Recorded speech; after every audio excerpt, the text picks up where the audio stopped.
everyone, welcome back to my video lesson. Right now I'm going to teach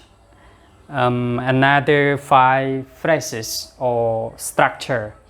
Okay. យ៉ាងថ្ងៃនេះខ្ញុំនឹងបង្រៀនអ្នកទាំងអស់គ្នាអំពី clear ឬក៏សំណង់ប្រយោគ 5 ទៀតណា Okay សំណង់ទី 1 គឺ spend money on something ហេតុអីបានជាយើងត្រូវរៀនពីសំណង់កាលណាយើងរៀនពីសំណង់ប្រយោគចេះច្រើនគឺយើងរៀនទៅចេះទៅសេទៅបានត្រឹមត្រូវនិងប្រកបវេយ្យាករណ៍នៅក្នុងនឹងតែម្ដងណាដូចជាពាក្យថា spend បើយើងចេះតែមួយពាក្យតែមួយម៉ាត់ហ្នឹងគឺយើងអត់ដឹងថាទៅសេយ៉ាងម៉េចទេប៉ុន្តែពេលដែលយើងចេះអាហ្នឹងគឺ spend នេះវាប្រើមួយ on ឃើញទេចំណេញទៅដល់ការធ្វើតេស្តរបស់យើងទៀតបើយើងចេះពាក្យ spend ក៏កលេចឃើញប្រយោគរបស់គេគេឲ្យយើងជ្រើសរើសស្អីគេដាក់ to គេដាក់ add គេដាក់ on អញ្ចឹងមកយើងចាំអា structure បែបហ្នឹងគឺយើងជ្រើសរើសចម្លើយត្រូវហើយណា spend money on something មានន័យថាចំណាយលុយលើអីមួយចាកន្លែងលុយហ្នឹងយើងដាក់លុយជាក់ស្ដែងមកណាឧទាហរណ៍ថា some money $3 $10 អីចឹងទៅណាហើយយើងប្រើ on មក on something មកឧទាហរណ៍ថាខ្ញុំចំណាយលុយទិញប៊ិចយើងអត់ចាំបាច់ប្រើពាក្យ buy ទេគាត់ថា I spend some money on pants ហេអូខេប៉ុន្តែបើសិនជាយើងចង់ប្រើកិរិយាសព្ទគឺយើងប្រើយ៉ាងម៉េច I spend some money buying a pen អត់មាន to buy ណា spend money buying ឃើញទេ structure វាគឺអញ្ចឹង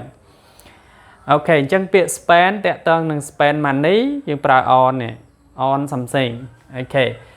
spend time មានន័យថាចំណាយពេលវេលាធ្វើអីមួយចាកន្លែងធ្វើអីមួយដែលយើងរៀនមេរៀនមុនអញ្ចឹងណា structure របស់វាកាលណា doing គឺ verb ing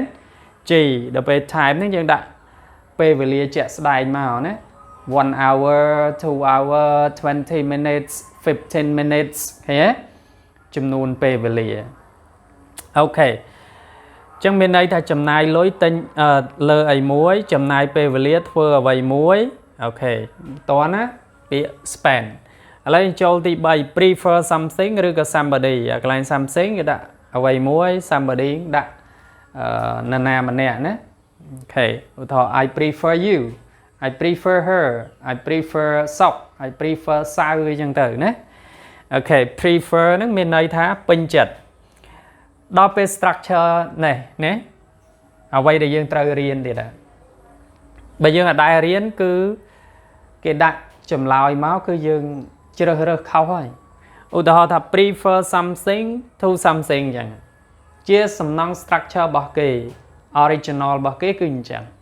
ដល់ពេលនៅក្នុងប្រយោគតេស្តអីគេដាក់មកយើងថា I prefer tea coffee ហើយគេដាក់នៅក្នុងនោះមាន add មាន to មាន than មាន with អីចឹងទៅណាអញ្ចឹងគេឲ្យជ្រើសរើសចម្លើយតែមួយទេតើចម្លើយមួយណាបើយើងអត់ដែររៀនងែមងាមបណ្ដោយចាប់អានេះបន្តិចអានោះបន្តិចហ្នឹងប៉ុន្តែបើយើងធ្លាប់រៀនអានេះវា C ជាមួយ to តាអូខេ prefer something to something មានន័យថាចូលចិត្តអ្វីមួយជាងអ្វីមួយឃើញទេជាងដល់ពេលពាក្យជាងជាក់ស្ដែងគឺមិន than មែនទេ than ហ្នឹងមិនជាងឧទាហរណ៍ថា you are taller than me she is taller than you អីចឹងទៅឃើញគេប្រើ than ប៉ុន្តែនៅក្នុងនោះគេដាក់ប្រកប than ឲ្យយើងជ្រើសរើសហើយបើយើងអត់ដែររៀនយើងថាជាងគឺអាហ្នឹងណាតាមពិតមិនមែន than ទេគឺយើងប្រើ to ចូលចិត្តអ្វីមួយជាងអ្វីមួយអូខេ prefer something to something ចុងក្រោយ prefer បើសិនជា verb យើងដាក់ ing មកហើយ something មក to មកបូក verb នឹងមក verb ing ទៅដែរមក something sh ខ្ញុំទៅសេកាត់ហ្នឹងណា something ណា something អូខេឥឡូវយើងមើលឧទាហរណ៍ដើម្បីឲ្យយល់នៅសំណង់ខាងលើហ្នឹង I will spend $10 on clothes ខ្ញុំនឹងចំណាយលុយ$10ទិញសម្លៀកបំពាក់ហេអាហ្នឹងយើងអត់ប្រើ buy ទេយើងប្រើ on ប៉ុន្តែបើសិនយើងចង់ប្រើ buy វិញយើងប្រើមិន I will spend $10 buying clothes ហេសួរមូលហេតុអីបានយើងប្រើ buying ពីព្រោះវាពាក់ព័ន្ធនឹងនេះ spend នេះកាលណា spend something doing verb ing អូខេចឹងទៅយល់អញ្ចឹងចំណុចមួយទៀត she always spends 2 hours reading English 2 hour គឺជាពេលវេលាឃើញទេវាជា time អញ្ចឹងចំនួន2ម៉ោងនាងតែងតែចំណាយពេល2ម៉ោងអានភាសាអង់គ្លេសយើងប្រើ to read English បានទេ no អត់មាននិយាយថា she always spend 2 hours to read English no it is wrong structure គឺសំណង់ខុសណាអញ្ចឹងសំណង់ដែលត្រឹមត្រូវគឺ spend បូក time មកបូក verb ing ទៅជាចម្លើយត្រឹមត្រូវអូខេអញ្ចឹងមើលឧទាហរណ៍ឆ្លោះបញ្ចាំងជាមួយអានេះទៅយើងនឹងយល់ហើយមួយទៀត I prefer this coffee អានេះត្រឹមតែ something ទេមិនអញ្ចឹងខ្ញុំពេញចិត្តកាហ្វេនេះប៉ុន្តែបើយើងចង់និយាយប្រៀបធៀបពេញចិត្តស្អីមួយជាងអ្វីមួយពេញចិត្តអាណាម្នាក់ជាងអាណាម្នាក់អីចឹងយើងអាចប្រើ prefer បូក to he prefers tea to coffee គាត់ចូលចិត្តតែជាងកាហ្វេឃើញទេអត់មានប្រើថា he prefers tea than coffee ទេ no it is wrong structure I prefer drinking tea to drinking coffee ខ្ញុំចូលចិត្តផឹកតែជាងផឹកកាហ្វេដល់ពេលកិរិយាសព្ទដូចគ្នាមិនបាច់ដាក់អានេះមកក៏បានដែរណាប៉ុន្តែបើដាក់មកក៏វាមិនអីដែរគ្រាន់តែថាវាrepetitive វារៀងជាន់គ្នាបន្តិចណាអូខេចឹងសរុបមកមេរៀននេះគឺវាពាក់ព័ន្ធទៅនឹងសំណង់ប្រយោគសំណង់ structure ដែលគេ build មកហើយយើងត្រូវតែ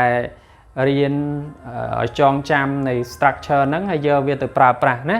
បន្ត spend money on បើ spend បូក money ដែរប៉ុន្តែយើងប្រើកិរិយាសព្ទគឺកិរិយាសព្ទ ing អូខេ spend បូក time បូក doing ណា doing គឺ verb ing នោះឯងអូខេអញ្ចឹងបងប្អូនអាចអានហើយមើលឧទាហរណ៍អ្វីដែលខ្ញុំបានបកស្រាយហើយហ្នឹងយើងអាចទៅសេវាចូលជាសភៅដៃរបស់យើងបន្ថែមហើយយើងអានវាចុះឡើងចឡើងទៅគឺនឹងយល់ហើយអូខេ so I hope that you learn something from this video and see you in the next video thank you for watching